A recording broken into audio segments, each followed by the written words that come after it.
In the years of 2016 to 2018, there was a very popular reactionary sentiment towards the far-left politics and identity culture in general. People like Jordan Peterson, Steven Crowder and Ben Shapiro were receiving a very large amount of views and were extremely popular amongst the younger generation.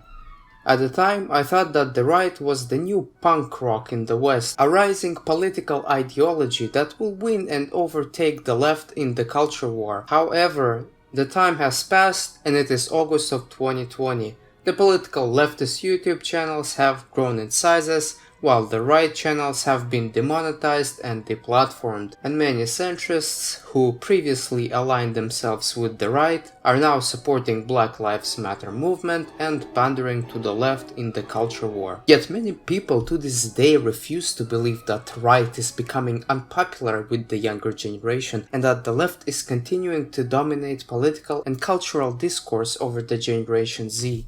Yeah, and I told them how nice gender, you fucking nerd. What'd your mom pick it out for you? The goal of this video is to look at the new polling data of Generation Z's political tendencies and beliefs and compare them with the tendencies and beliefs of the previous generations and figure out whether they are truly the conservative generation of the 21st century. To understand why Generation Z became more leftist, we first have to understand why it became more conservative, and that is if we assume that they did become more conservative, because not many pollings and surveys would support that conclusion. But for the sake of the argument, let's assume they did become more conservative for a few years, and the reason for that, as many people would say, is quite simple: YouTube.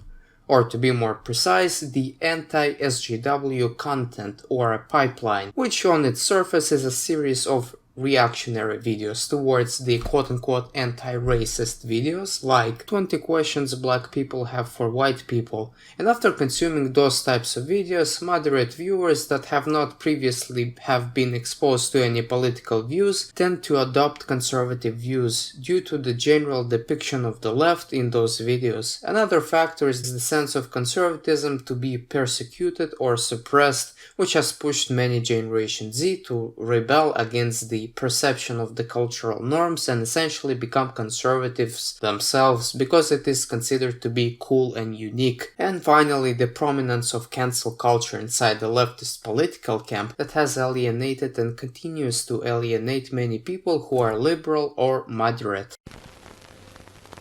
Going back to the present time when YouTube feeds are being dominated by people like Vosh, Lindsay Ellis, PhilosophyTube, ContraPoints and many others, the polling data seems to indicate that the Generation Z is the most anti-conservative generation ever, and that does not only can be judged by the fact that Trump's approval amongst Generation Z is at about 20% according to the recent poll, nor the fact that during the biggest conservative swing in the UK's 2019 election, only 19% of Generation Z have actually voted for the Conservative Party, while 62% have voted for the Labour Party. Please stand for the playing of our national anthem. Donald Trump is a white supremacist. Full stop.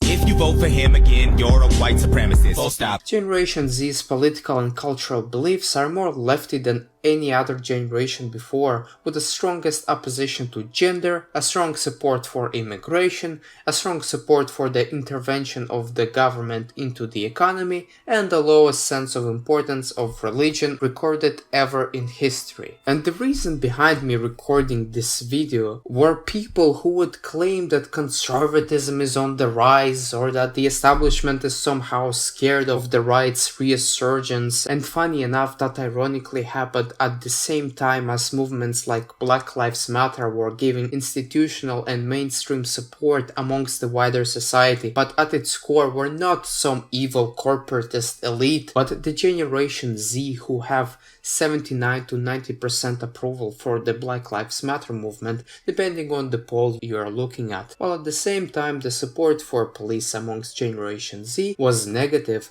meaning less than 50% of the population supporting it. Moreover, the Generation Z participated in the recent Blackout Tuesday and attended Black Lives Matter protests twice the rate of the general public, and yet some people still believe that it is time for the right. Do you even live in the same culture as I do? Help him understand. Kill all men. Kill all men. At this point, I think there is enough of proof that can be presented in order to convince one that conservatism is on the decline, or shall I say, on the final disappearance from the mainstream political discourse, but maybe I'm a bit exaggerating on that one, but nevertheless, certain pundits like Tim Pool or Steven Crowder are still trying to sell you this idea that Generation Z is somehow the most conservative generation ever. It doesn't matter how many funny jokes Crowder will make on his show or even chimp out at the leftists in order to make his audience laugh. It won't change the reality of things. The process of constant shift to the left will only gain momentum as it has before, and also no, they won't grow up to be conservatives, because even millennials didn't become conservatives with time. Quite the opposite. But why?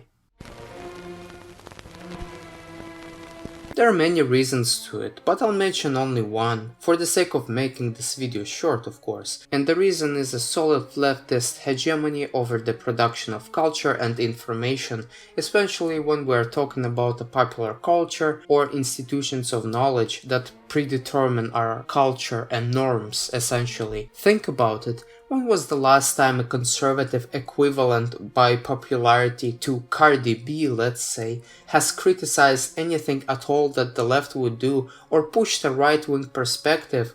Look at the famous actors or other producers of culture. How many of them are outspoken conservatives? Can you name at least 3?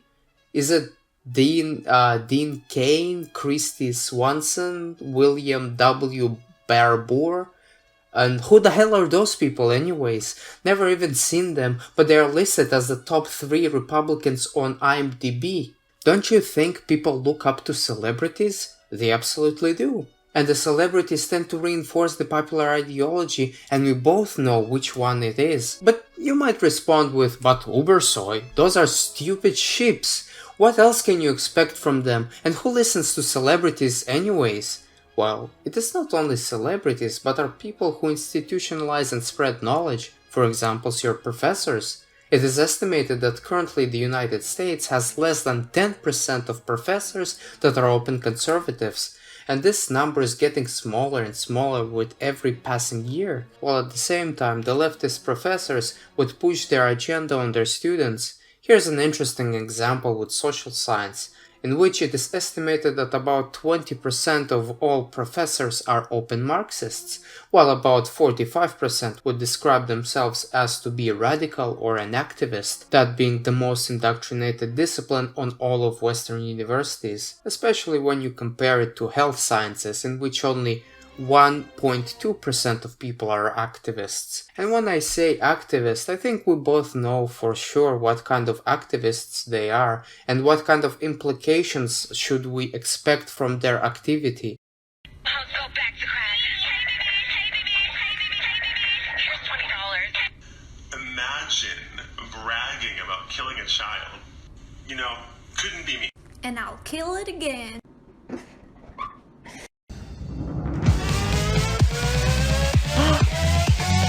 I look pretty good for a dead bitch. She's alive! Increasingly, even conservative students are starting to internalize leftist talking points. First, they feel pressure to align their views with the mainstream, because after all, why a professor would be wrong? What, am I a conspiracy theorist? Knowledge sure has nothing to do with power or maintaining a functionalist ideology going.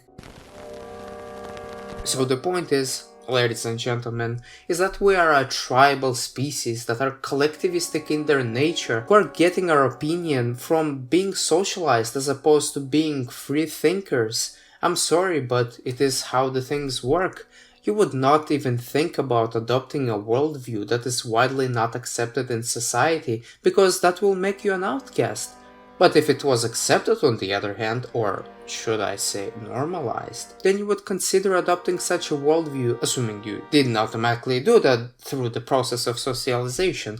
You wouldn't have an automatic no response when you think about a certain political proposal. You will not close your ears in response to it, but you will think, and you will think in variables that you acquired from your socialization. But if that socialization that you have acquired punishes your political belief or even stigmatizes it, you are more likely not to choose it, even though it is correct, and of course vice versa. Anyways, when we are being sieged by a leftist ideology 24/7, people tend to confirm they have no other choice. It is the history after all, and nobody wants to be on the wrong side of history. There is only right opinion and there is the wrong opinion, and we all want to be right, especially when you tend to view history as evolving from simple to complex, or to view it as a linear axis from point A to point B, or as an always expanding circle of equality. So why should we stop the progress? There is no alternative after all,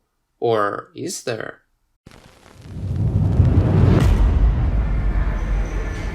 In 2077, they voted my city the worst place to live in America.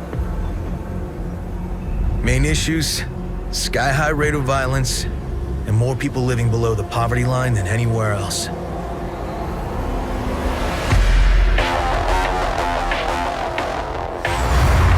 Can't deny it, it's all true. But everybody still wants to live here. This city's always got a promise for you. Might be a lie, an illusion. But it's there, just around the corner, and it keeps you going.